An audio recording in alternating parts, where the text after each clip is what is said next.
You see, in the space of just about 2-3 years, Odumodu went from being an independent, upcoming artist to his song, Declan Rice, being used by one of the biggest football clubs in the world, Arsenal. Also within that time frame, Odumodu was co-signed by Burna, Wizkid, Stormzy, Davido, Skepta, and of course, he got co-signed by his mommy as well. I'm co-signed from mommy. Yes, my mommy. And then he took it a step further, touring the US, UK, Canada, all of this in the space of about 2-3 years. And to mash up everything, recently he got nominated for the BET Hip Hop Award. But then again, what is a success story without a few struggles here and there? Look for a go for me. I need a road. Now, since Odumodu has been in the industry, he has courted so many controversies. From his crazy lyrics to being cancelled for statements that have been considered by many as misogynistic, and also clashing with some of his music industry colleagues, literally dragging them through the mud. You don't feel life for your mind because you're a dirty, stinking, fucking envious, jealous bastard. I mean, not literally, but you get the gist. You see, in all of my 8 years in the music industry, I've never witnessed anyone doing what Odumodu does. Literally getting cancelled, but then swinging back every single time and still manages to continue to hold his space. With that being said, let's talk about the trials of Odumodu Black. You see, I've seen many crazy videos by Nigerian artists on the internet, but I've never seen anyone this crazy. So in 2014, when I was in Unilag, I used to take crack cocaine. Everybody say crack cocaine, crack cocaine. Odumodu has never been the one to shy away from his struggles. I'm talking about his struggles with family, school, and of course, his youthful exuberance. It's not good for your life. He often manages to use this as like a form of motivation to other young folk. But the thing is, sometimes the delivery of this motivation can come across as very funny. But when I was smoking this crack cocaine, I learned a lesson. What lesson did you learn? And the lesson is, how bad do you want it? For example, this crack story, like, was it very necessary to tell that part? And I'm talking to each and every one of you here. Whatever you're doing in your life, how bad do you want it? Was it very necessary to tell that part of the story? It's crazy that when that happened, he was barely 21, and it really got me thinking, what was I doing when I was 21? And what were you doing when you were 21? Born in Lagos but brought up in Abuja, Odumodu has lived many lives. So Odumodu was brought up as the only child of a single mother, even though he had other siblings from his father. Unfortunately, he lost his dad at some point in his life, and this part of the story is actually very sad, because apparently the reason why they lost his dad was because they couldn't afford a 70,000 naira hospital bill at the time, which currently I think is about $41. You can imagine how deep that would get a young person losing his father just because of something that minute. And so for him, he had to grow up fast. And then secondly, as you can imagine, Odumodu was a very troublesome child. The first time I met Odumodu, so I was just recording and I was just seeing someone making noise in the background, like, see microphone for you too. Did they record for you? What did they? I said, who will be this stout? I know his voice is very loud. And I looked and I saw this scary looking nigga. And I was like, bro, and they record. Say, no thanks. As a matter of fact, that's how he got his name while he was in school. Apparently, because of how he would prank his friends in high school, they gave him the name Odumodu.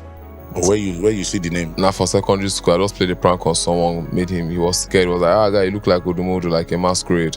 The name originally originates from a masquerade in a Nigerian village. But ever since then, the name stuck with Odumo. And if you ask me, I think he carries it very well. He looks like Odumodu actually embodies whatever it is that masquerade does. He would go on to Bowen University, but he didn't finish there. Apparently, he transferred himself to Unilag after he left Bowen, but I couldn't really verify whether or not he finished from Unilag. At some point though, he left Lagos and moved back to Abuja. Now after uni, he moved back to Abuja to focus on his music career.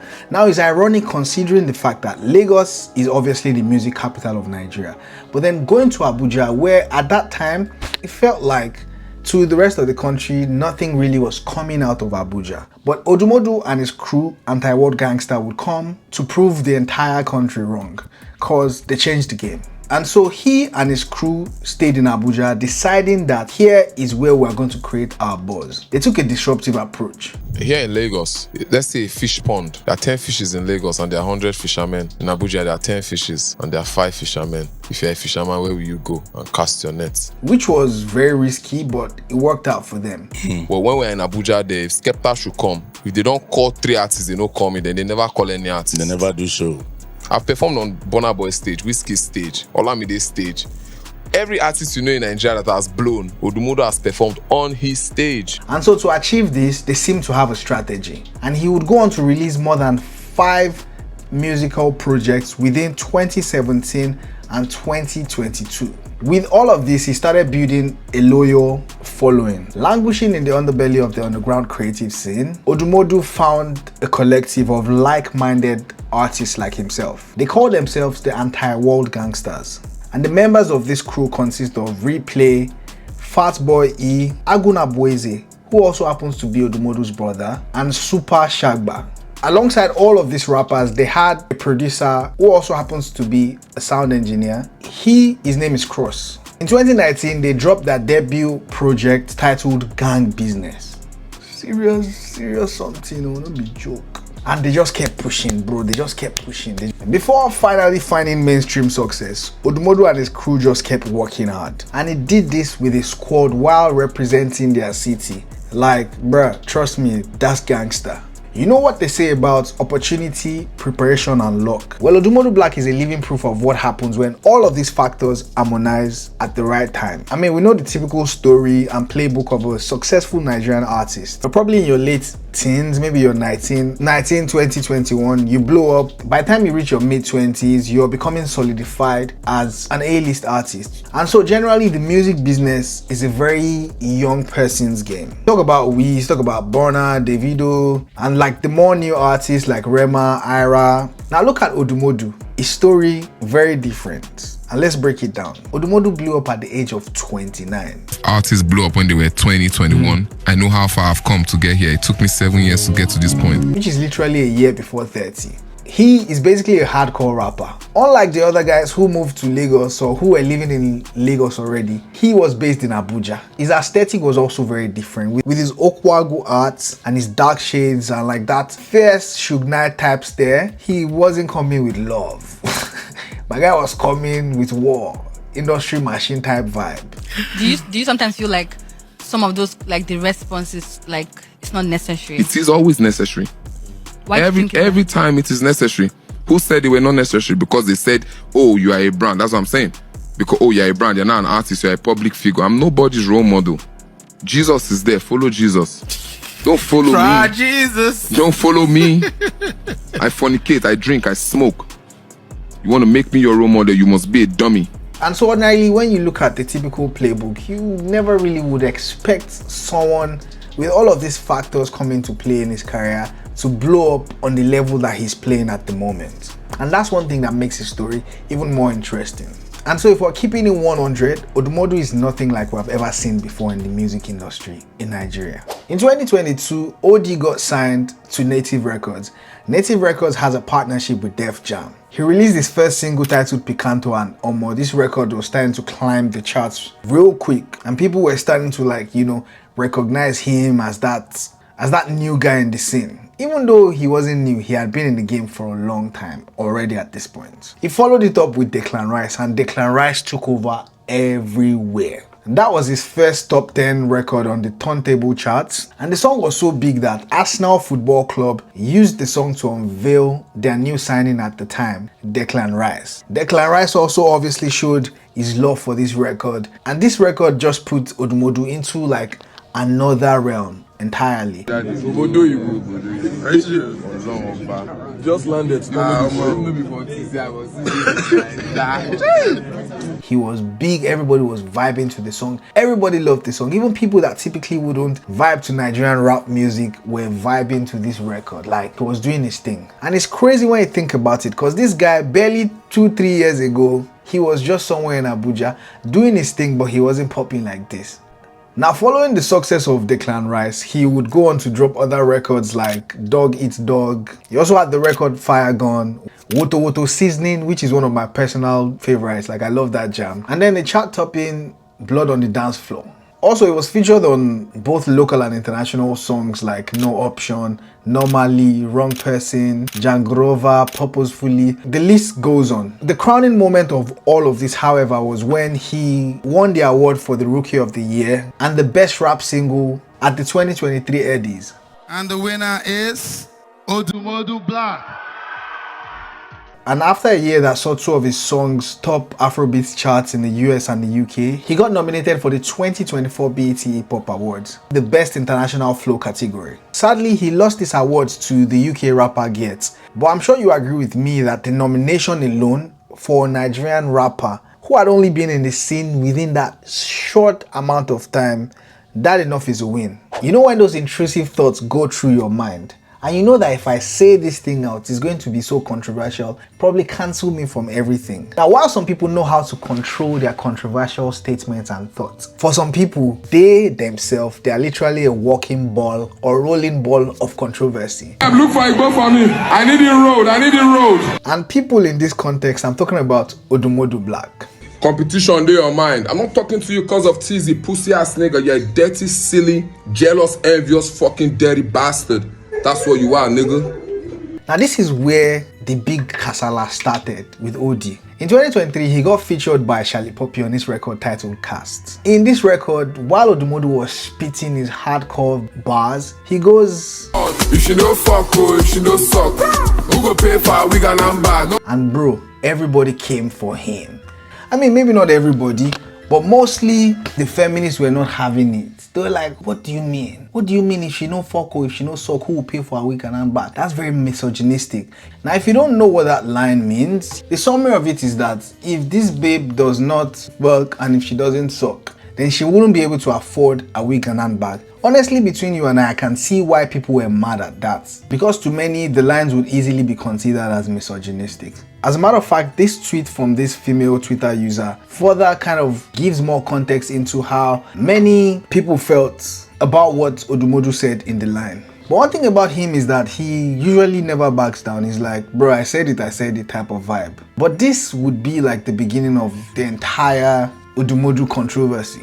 Because prior to that, everybody was loving Odumodu. And then next thing, everybody started to pick things from, what he said and what have you. And then following that, he dropped another record titled MC Oluomo. And for this record, he also faced so much backlash. Now, MC Oluomo is the name of a person. And you'll probably be wondering, why are people so mad at the fact that someone made a record about this person? I mean, when you really listen to this song, it wasn't particularly a song about MC Oluomo. It was more of like a reference to MC Oluomo, but that's beside the point. But you're probably wondering who MC Oluomo is. Officially, MC Oluomo is said to be the head of Lagos State's road and transport workers. But unofficially, not in my words, but words that have been reported by several media outlets, he's been referred to as an influential political thug. And he, MC Oluomo, was very vocal about his support for the current Nigerian government, a government that many people are currently now complaining about and are mad at for obvious reasons, right? Coupled with other stories and news in the past about MC Oluomo as a person. Now, Odumodu came back and tried to explain the whole situation, but people were not really having it. And so that was another situation where he was like facing backlash. But this guy no dey agree. This guy no dey agree. He go follow up with the backlash. That's the thing I've noticed about Odumodu Black. The guy go chook head. Even in situations where I feel like people will back down and want to come up body small. This guy doesn't come out body. He's like, I said what I said type it. Now this one gets more interesting. Hip hop is a clash-based sport. Odumodu, as a rapper that he is, he has never been one to shy away from dragging people, whether through his rap or on social media. Now you guys know J1, right? J1 obviously is considered or would be considered by today's standard as an OG in the music industry. But this didn't stop Odumodu from dragging him. It's not very clear to me how exactly their beef started, but from what I see online, J1 went on an interview and he said this. It's not going to take anything from you. She's walk away. But when some people, I see Odumodu, I love Odumodu. Even though I know his music is not but I love the energy. I love. Sorry, could you say that you again? Coming out? You love him, but you don't think his music is. Nah, not like all that. I love the energy. I know. Okay. There are some people that I've watched Odumodu for a while before I even blew up. It was one of my young boy that was distributing his music. And I'd be like, this guy, because the energy, the hard work, will eventually pays off. Essentially saying that Odumodu is not all that. Like, also, J1 was not very pleased with the idea of Odumodu saying that no one paved the way for him. Because Burna Boy say nobody opened the way for you, you two are coming out and say nobody opened the way for you. No, you are not, I don't know. You are big, you're doing well, but you cannot say that. You know that debate that we were all having, I think it was last year or earlier this year. When Odumodu saw this interview, he didn't hold back his comments. He started roasting the OG J1. Odumodu was like, now why Ira no gree hold your hand? Make you no go talk say you pave way for her. Still hold am for hand, carry am go promised land. I'm not sure what that means. Baba, you no pave any way. Our FEMA road maintenance agency no go also cho babu walkings, and he ended it with industry machine. Another very serious situation that Odumodu was in was his short beef with Pretty Boy Dio. Now Pretty Boy Dio has been in the scene for a while, but he has mostly been within like the alternative scene. Like he's a rapper, a singer. I mean, I'm a big fan of his as well. And interestingly though, Odumodu and Pretty Boy Dio seemed to be cool previously, and so it was a bit shocking when they started going at each other. What had happened was that it turns out that Pretty Boy Dio had some issues with TZ. Now, who is TZ? TZ is Odumodu's boss. TZ runs Native Records, which signed Odumodu. Odumodu didn't take it too kindly that Pretty Boy Dio would be dissing his boss, and so he inherited the beef and he went out. He went all out on Pretty Boy Dio. Competition dey your mind. I'm not talking to you because of TZ, pussy ass nigga. You're a dirty, silly, jealous, envious, fucking dirty bastard. That's what you are, nigga. He first dropped a few subliminal tweets trying to taunt Dio into the bait, and Dio obliged him, but it was a bit calm in his response, except for when he referred to Odumodu as his twinny or as his clone. Now that clone comment or twinny comment, Odumodu wasn't having it, and this pissed him off. He didn't hold back. He went on calling Pretty Boy Dio all sorts of names, bro. You go around telling people, I'm your clone. Even though, bro, we don't make the same music. Stop trying to put me in the same box with you, man. I'm messy, you're a hazard, bro. Know this thing. I never come out to say I'm better than anybody, but you, Dio, you're beneath me, nigga. You're a pig. He was dragging him, and that's where now famous show walkings, no be cho, no be by cho. Came to ABJ. I did your show for you. A blown artist in ABJ. I went to UTC. I did tags for you, Dio. I did MC. I wore suits. I got the venue. I got the bouncers. You were scared niggas were not going to show up. I promoted that show for you. I called people. You told me how people know they go near the stage. I do MC, carry them come. You want to take shots at my organization, throwing stone in the glass house like you're a dummy. Now I don't do video for you now, but I drop single, make you blow. Drop single, make you blow. Not be all this show walking. Put our blood on this P. That's where that sound clip or like that sound bite comes from. It then went on to tell him that now that I've given you free publicity, you might as well jump on this and make the best of it. You get what I'm saying, my brother? Don't be cho. You feel life for Twitter people, but you don't feel life for your mind because you're a dirty, stinking, fucking, envious, jealous bastard. That's what you are, pussy ass nigga. You're a bitch. Now me talk I'm OD. When you see me, go the other way. If no be fight, go the other way. Pussy. But it was a bit sad seeing, guys that had been, in a cool situation get off that way. Now, another very interesting, controversial situation where Odumodu will find himself, ironically, was in 2024, where the legendary music producer ID Kabasa decided to reimagine and remake a couple classic Nigerian songs. One of those songs, Olufumi. Now, for those who don't know, Olufumi is a Nigerian classic love song about heartbreak and betrayal. And ID Kabasa decided to put Odumodu on this record as the rapper. The thing is, that song particularly holds a sentimental place in the heart of many young Nigerian Gen Zs, millennials. And because of what the theme of the original record stands for, the original records being by the veteran Nigerian boy band called Style Plus. But to many, Odumodu's verse was too graphic, was too violent, and they felt like it conflicted with the main theme of the song. Particularly, Odumodu went on to say, strike him, pierce him, dagger him. And people were like, in a love song, you know what would be low-key crazy? Odumodu versus Portable. That would be insane. You see, beneath all of this braggadocious, raw and hard-eating words that Odumodu speaks, I think beneath all of that lies a sensitive, smart and a kind guy. And of course, a seasoned artist. You see, having faced his demons in the ways of loss, poverty, youthful exuberance, and openly even speaking about his use of drugs. And let's not forget the industry's hustle is very, very tough. I mean, I've been in it long enough to understand how vicious the industry can be. This guy really has been through a lot. And I feel like with all of these experiences, I've like just shaped this version of Odumodu that we see. Now, while personally I do not know him, it's interesting how we can build our perception about people just based off their works, their tweets, the videos and the interviews and what have you. And granted, this guy is a magnet for controversy, both in a good and a bad way, but a very interesting thing about him is that he always manages to come back. In situations that probably would have pushed some out of the industry, that would have, made them run and just dump everything, this guy always just seems to like come back and like fight back. Odumodu goes hard for his city and always never forgets to put on his anti-war gangster guys. He doesn't forget to give us motivational lambast. Like many other artists, he's gone through his own trials and tribulations, some of which obviously he also sparks himself. But you have to give it to him. A man who braved the odds of his childhood, a troubled youth, and the crazy demands of the music industry that doesn't cater to people who sound or look like him. Shout out to Odumodu Black, Anti-War Gangster, his team, and everybody doing his thing. I plan on making more documentaries about the music industry like this, where I just make my commentary, tell stories, and just share my own personal opinions on situations of the creative industry from Nigeria and, around the world. If you're trying to see more of this type of content, don't forget to smash the like button, subscribe, and till next time, peace guys. Do you want to be the biggest blogger? You want to be the biggest artist? You want to be the biggest business girl? How bad do you want it? So, I have a friend in the trap house called Mr. Michael. Everybody say Mikey. Mikey. This is how Mr. Michael used to walk, like this.